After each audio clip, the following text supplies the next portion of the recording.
เจริญพรเด้อญาติโยม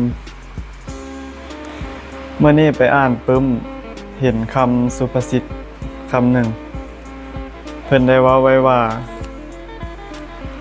คันบ่ออกจากบ้านบ่เห็นด้านแดนไกลคันบ่ไปหาเฮียน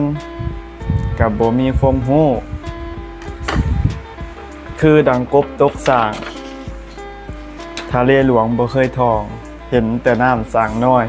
ว่าไกลกว้างกว่าทะเลมนุษย์คนบนโลกนี่นะเกิดมาแล้วต้องได้ศึกษาหาความรู้เนาะต้องได้ศึกษาห้ำเฮียนหาความรู้เก็บเล็กผสมน้อยเพราะว่าคันเราบ่ศึกษาบ่ห้ำเฮียนก็สิเป็นคนปึกหนาบ่มีความรู้ความสามารถบ่มีความฉลาดลักแหลมและบ่เป็นที่ต้องการของสังคมเนาะถ้ามีความรู้ความสามารถนำเล็กนำน้อยก็ดีอยู่บ่ดีแต่ว่าก็ต้องศึกษาไปเรื่อยๆเพิ่นจึงว่าการเรียนบ่มีวันสิ้นจบมีแต่ลงศพที่จะจบการเรียนเนาะอันนี้เป็นคำที่ประดิษฐ์ขึ้นมาเนาะต้องขออภัยเรียนแล้วเรียนอีกเรียนเรื่อยๆไป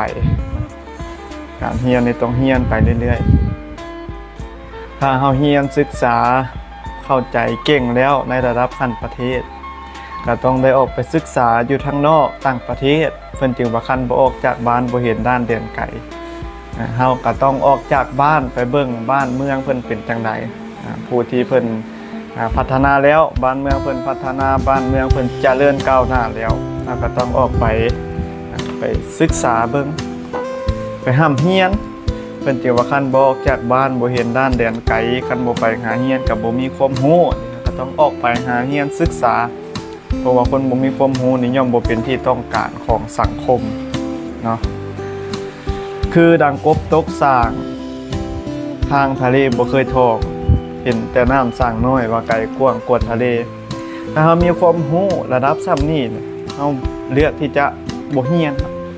ก็ได้บ่ได้แต่ว่าความรู้เฮาก็สิอยู่ในระดับส่ำนี้เนาะคือเดี๋ยวกับปบมันตกน้ำสร้างมันเดี่ยวขึ้นมาถึงก็เห็นแต่ท้องฟ้าโอ้มีส่ำนี้บ่คือสิกว้างส่ำนี้ถ้ามันได้ออกมาจากน้ำสร้างแล้วมันสิเห็นโลกอันกว้างใหญ่ไพศาลของเฮาแต่ถ้าเฮาออกไป